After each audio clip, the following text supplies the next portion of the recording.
आणि याच आरक्षण सोडतीच्या वेळी राज्यमंत्री माधुरी मिसाळ यांनी चिठ्ठ्या काढून ही सगळी आरक्षण सोडत ही जाहीर केलेली आहे। एकंदरीतच या सगळ्या आरक्षण सोडतीकडे संपूर्ण राज्याचं लक्ष लागलेलं होतं।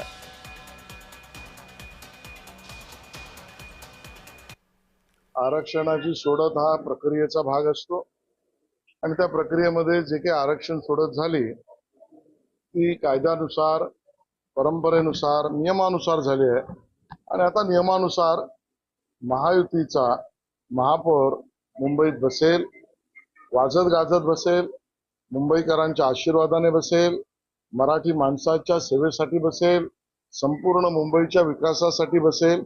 महायुतीचा महापौर डौलाने बसेल। कोणाचे नाव घेणे चुकीचं होईल, पण सगळेच चांगले सक्षम आम्ही उमेदवारी देतानाच सक्षम उमेदवारांना उमेदवारी दिलेली आहे आणि त्यामुळे नक्कीच यांच्यापैकी चांगल्या उमेदवारांना आम्ही त्याला सक्षम उमेदवारालाच आम्ही महापौर पदाची संधी देऊ। तर सक्षम उमेदवाराला आम्ही महापौर होण्याची संधी देईल आणि त्याचबरोबर आता बृहन्मुंबई महानगरपालिकेमध्ये भाजपचा महायुतीचा महापौर हा वाजत गाजत बसेल असं वक्तव्य यावेळी आशिष शेलार यांनी केलंय। त्यामुळे महानगरपालिकांच्या आरक्षण सोडतीमध्ये 50% महिला आरक्षणाचे नियम लागू केल्यानं राज्यातल्या जवळपास 15 महानगरपालिकांवर महिला राज हे पाहायला मिळणार आहे।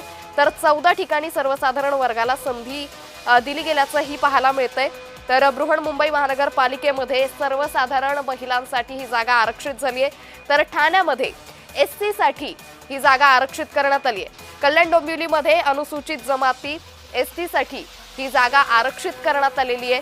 त्याचबरोबर नवी मुंबईमध्ये सर्वसाधारण महिलेसाठी ही जागा आरक्षित झाली आहे।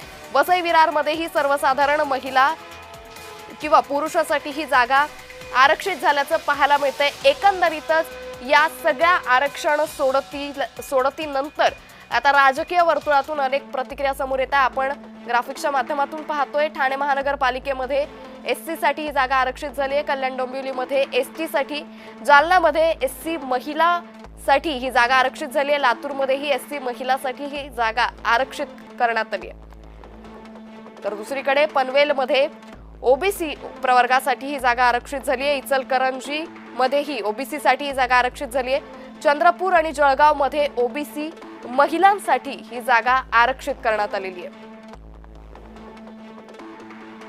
तर उल्हासनगर मध्ये ही ओबीसी साठी ही जागा आरक्षित आहे। अकोल्यामध्ये ही जागा ओबीसी वर्गासाठी आरक्षित आहे।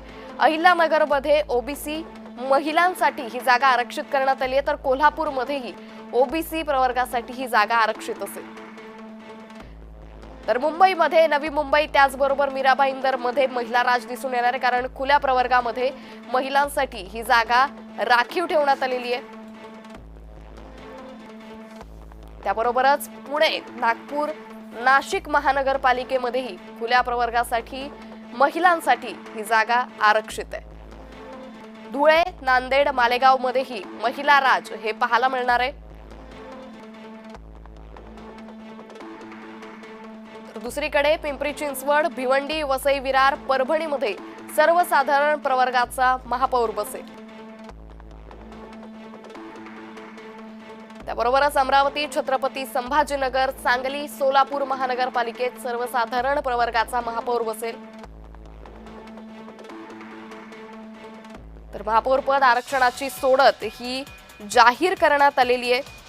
एकंदरीतच संपूर्ण राज्याचं ज्या आरक्षण सोडतीकडे लक्ष लागलं होतं ती आरक्षण सोडत ही जाहीर करण्यात आलेली आहे। मात्र सगळ्यांचं लक्ष ज्या आरक्षण सोडतीकडे, ज्या महानगरपालिकेच्या आरक्षण सोडतीकडे लागली होती ती म्हणजे मुंबई महानगरपालिका आणि याच मुंबई महानगरपालिकेची आरक्षण सोडतही चांगलीच चर्चेत आल्याचं पाहायला मिळतंय, कारण ठाकरे गटानं या आरक्षण सोडतीवरती आक्षेप घेतला आणि त्यावरतूनच